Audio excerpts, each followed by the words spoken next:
আপনি যদি একজন বৌদ্ধ ধর্মাবলম্বী হয়ে থাকেন তাহলে ত্রিপিটকের এই তথ্যগুলো আপনার অবশ্যই জানা উচিত। ভগবান তথাগত বুদ্ধ যখন ৮০ বছর বয়সে কুশিনারার শাল বৃক্ষমূলে মহাপরিনির্বাণের দ্বারপ্রান্তে উপনীত হন, তার ঠিক আগ মুহূর্তে তিনি সুভদ্র নামের এক ব্যক্তিকে প্রব্রজ্ঞা দান করেন। এই সুভদ্র ছিল বুদ্ধের সর্বশেষ শিষ্য। অতঃপর তথাগত বুদ্ধ রাতের শেষ প্রহরে পরিনির্বাপিত হন। শোকের কালো ছায়া নেমে আসে কুশিনগরের সেই শাল বৃক্ষমূলে।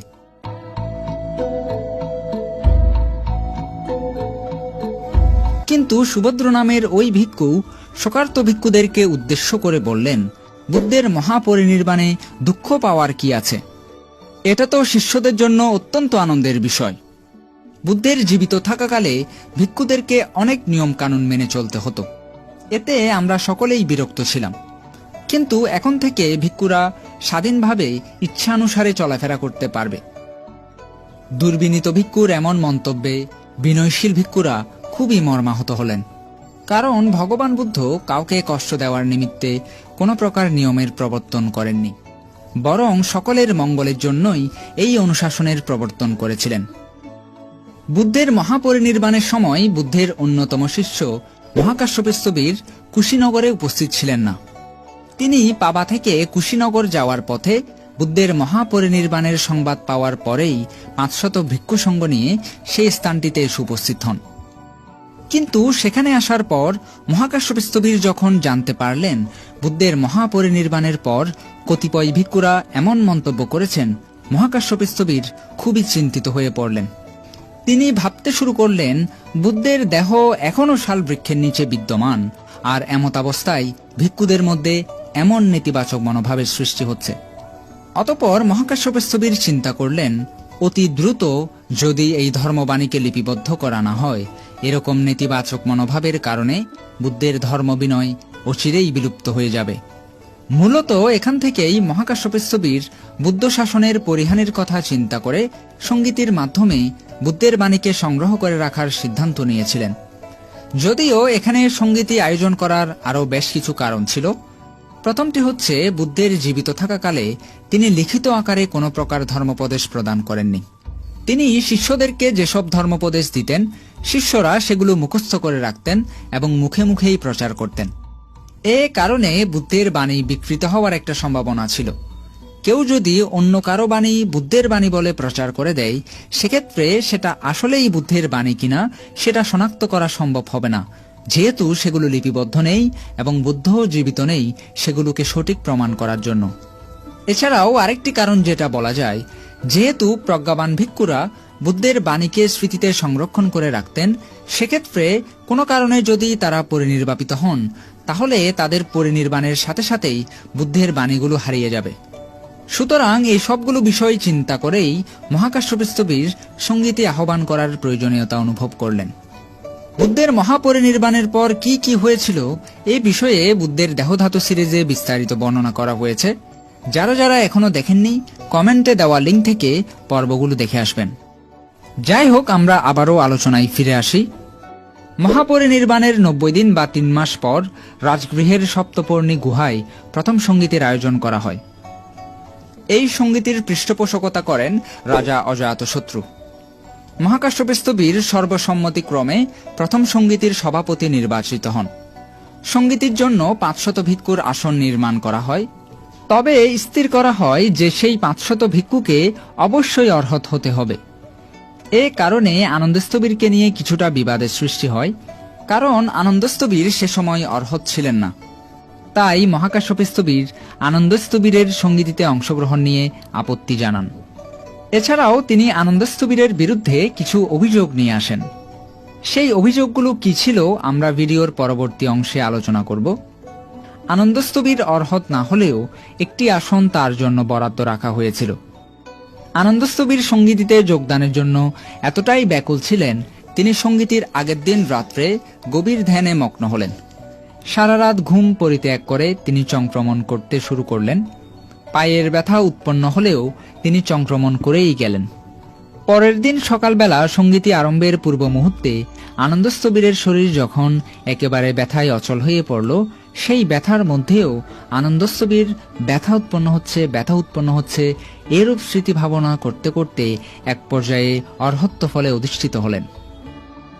ঋদ্ধি প্রভাবে আনন্দস্থবিরের জন্য সংরক্ষিত রাখা সঙ্গীতের সেই আসনে তিনি অধিষ্ঠিত হলেন। সঙ্গীতের মধ্যে অন্যতম বিরল ঘটনা ছিল এটি। আমরা একটু আগেই বলেছিলাম মহাকাশ্যপস্থবির আনন্দস্থবির নিয়ে কিছু অভিযোগ করেছিলেন। আনন্দস্থবির সঙ্গীতের আসনে অধিষ্ঠিত হওয়ার পর মহাকাশ্যপস্থবির এই অভিযোগগুলো করেন।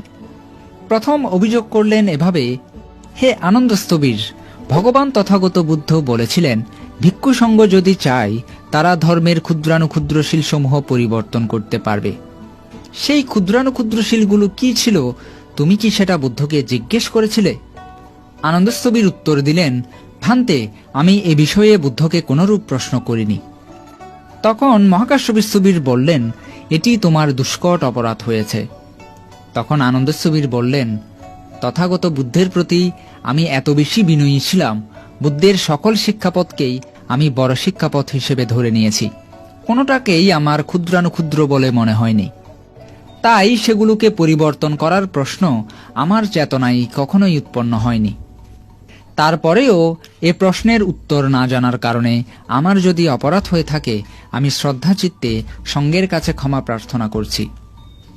এরপর মহাকাশ্যপস্থবির দ্বিতীয় অভিযোগ করলেন, হে আনন্দস্থবির, তুমি একবার বুদ্ধের চিবর সেলাই করার সময় এক পা চিবর দিয়ে চেপে ধরে সেলাই করেছিলে কেন? এতে তোমার দুষ্কট অপরাধ হয়েছে। আনন্দস্থবির বললেন, ভান্তে, আমি বুদ্ধের প্রতি শ্রদ্ধাবনত হয়েই বুদ্ধের চিবর সেলাই করেছি। সে সময় সহায়তাকারী হিসেবে কাউকে না পাওয়ায় এক পা দিয়ে চিবর চেপে ধরে অন্য হাত দিয়ে আমার চিবর সেলাই করতে হয়েছে। বুদ্ধের প্রতি কোনরূপ অশ্রদ্ধা নিয়ে আমি এ কার্য করিনি।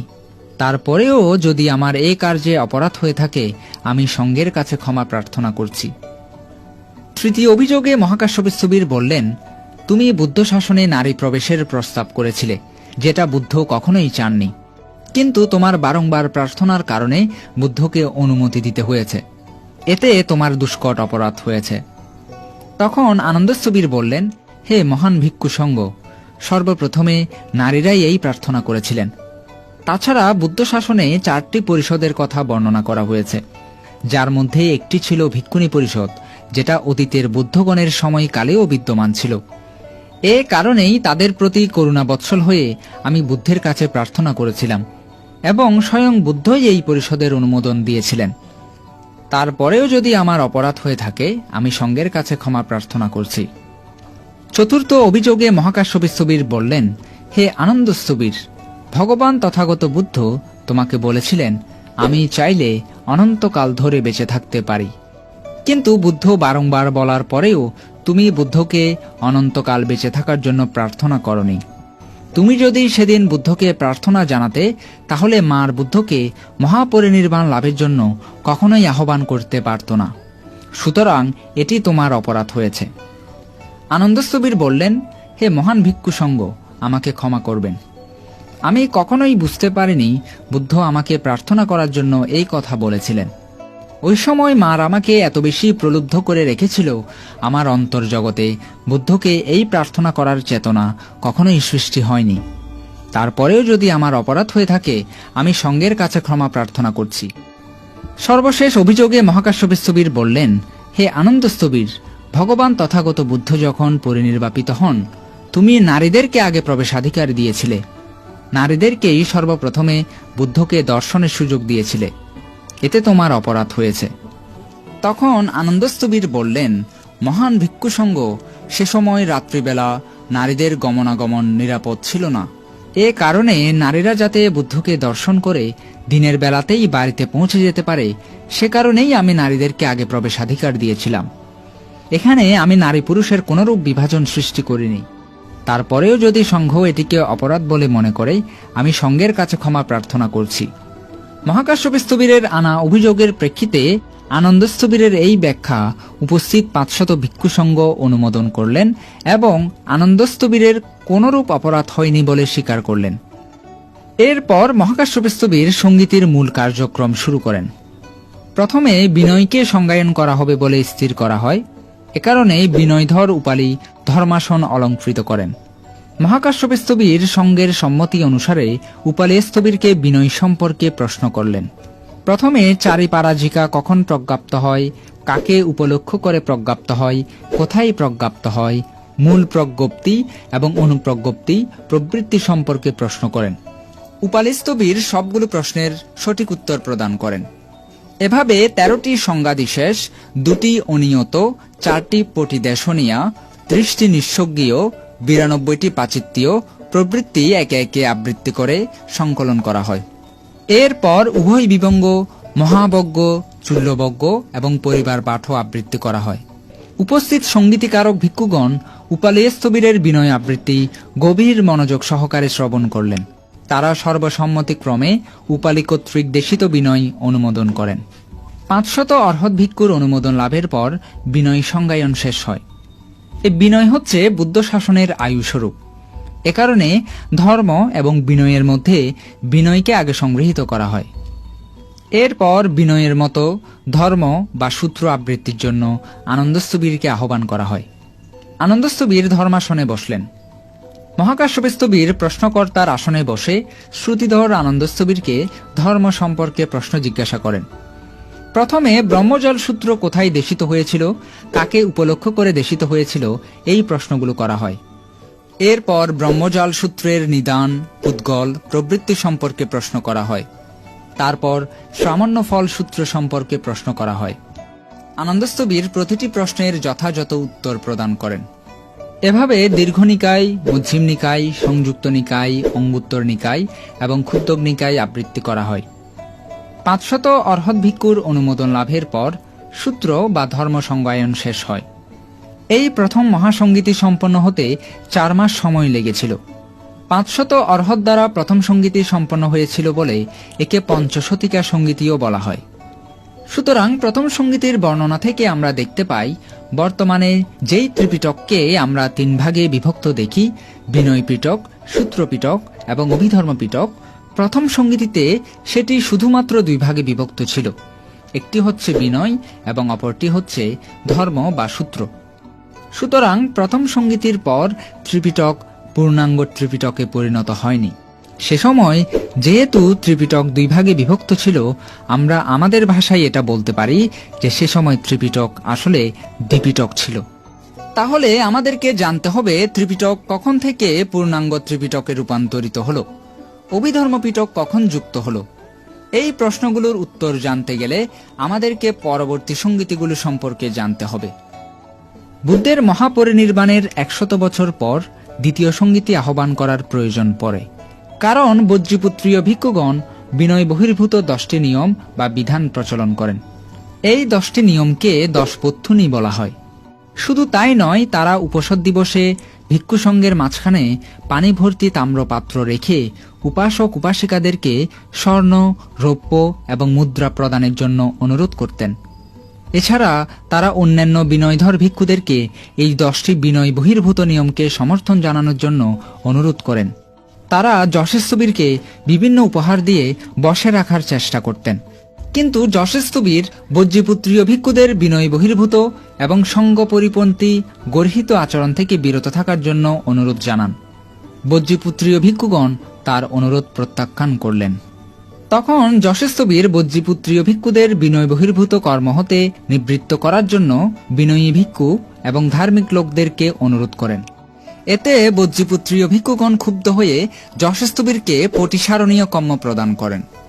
পটিসারণীয় কম্ম শব্দের অর্থ হচ্ছে পুনরায় মিলনের বা বন্ধুত্ব স্থাপনের জন্য আহ্বান জানানো। কিন্তু যশেস্থবির দুর্বিনীত ভিক্ষুদের কথায় কর্ণপাত না করে ধর্মকে রক্ষা করার জন্য বৈশালীবাসীদেরকে অনুরোধ জানান। এতে বজ্রীপুত্রীয় ভিক্ষুগণ ক্ষুব্ধ হয়ে উৎক্ষেপণী দণ্ড প্রদানপূর্বক তাকে সঙ্গ হতে বহিষ্কার করে দেন। অতঃপর যশেস্থবির এই সমস্যা সমাধানের জন্য ক্রমান্বয়ে বিনয়ী ভিক্ষুদেরকে আহ্বান করেন। তার আহ্বানে সাড়া দিয়ে বিনয়ী ভিক্ষুগণ বজ্রীপুত্রীয় ভিক্ষুদের প্রচলিত 10 বত্থুনি বা 10টি বিধিবিধান আসলেই বিনয় সঙ্গত কিনা এই সিদ্ধান্ত নেওয়ার জন্য দ্বিতীয় সঙ্গীতির আহ্বান করেন। চলুন এবার আমরা জেনে নিই এই 10টি নিয়ম কি ছিল। প্রথম নিয়মটি ছিল ভিক্ষুগণ একবার ভোজন করে পুনরায় অন্য গ্রামে গিয়ে ভোজন করতে পারবেন। কিন্তু পাতিমোক্ষের ৩৫ নং পাঁচিত্তিয়া অনুসারে ভিক্ষুগণ তা